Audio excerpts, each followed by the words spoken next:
ನಮಸ್ಕಾರ. ನಾನು ನಿಮ್ಮ ಪವಿತ್ರ. ಮೀಡಿಯಾ ಮೈಂಡ್ಸ್ ನ್ಯೂಸ್ ಚಾನೆಲ್ಗೆ ನಿಮಗೆಲ್ಲ ಸ್ವಾಗತ. ಬೆಂಗಳೂರಿನಲ್ಲಿ ಬಸ್ಗಳು ಮತ್ತು ಮೆಟ್ರೋದಲ್ಲಿ ಮಹಿಳೆಯರಿಗೆ ಹಾಗೂ ಹೆಣ್ಣು ಮಕ್ಕಳಿಗೆ ಪ್ರಯಾಣಿಸಲು ಶಕ್ತಿ ಕಾರ್ಡ್ ಸಿಗಲಿದೆ.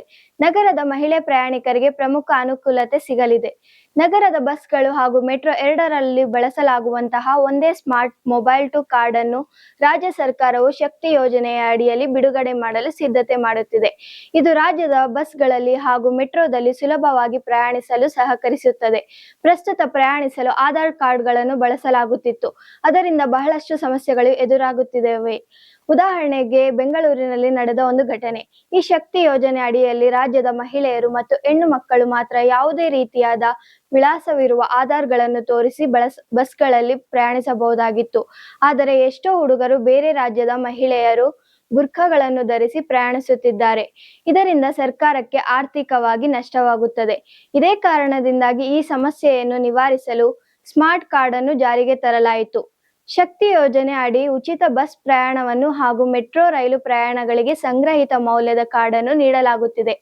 ಇದರಲ್ಲಿ ಬಳಕೆದಾರರು ಮೆಟ್ರೋ ಸೇವೆಗಳನ್ನು ಸುಲಭವಾಗಿ ಬಳಸಬಹುದು ಹಾಗೂ ತ್ವರಿತವಾಗಿ ರೀಚಾರ್ಜ್ ಮಾಡಿಸಬಹುದು ಮತ್ತು ರಾಜ್ಯದ ಅರ್ಹ ಫಲಾನುಭವಿಗಳಿಗೆ ಕಾರ್ಡ್ಗಳನ್ನು ಉಚಿತವಾಗಿ ನೀಡಲಾಗುತ್ತದೆ ಎಂದು ಸಾರಿಗೆ ಸಚಿವ ರಾಮಲಿಂಗಾರೆಡ್ಡಿ ಅವರು ಸ್ಪಷ್ಟಪಡಿಸಿದ್ದಾರೆ.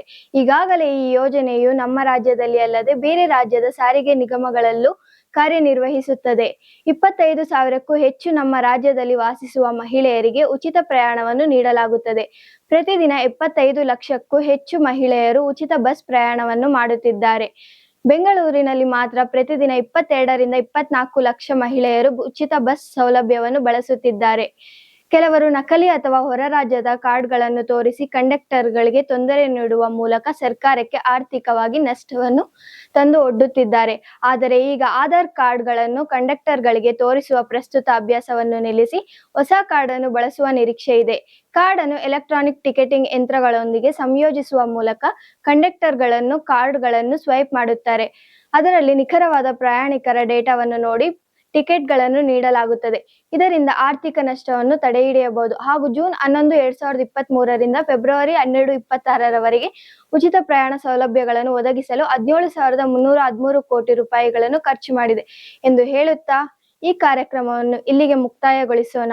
ಮುಂದಿನ ಕಾರ್ಯಕ್ರಮಕ್ಕಾಗಿ ನೀವು ನೋಡ್ತಾ ಇರಿ ಮೀಡಿಯಾ ಮೈಂಡ್ಸ್.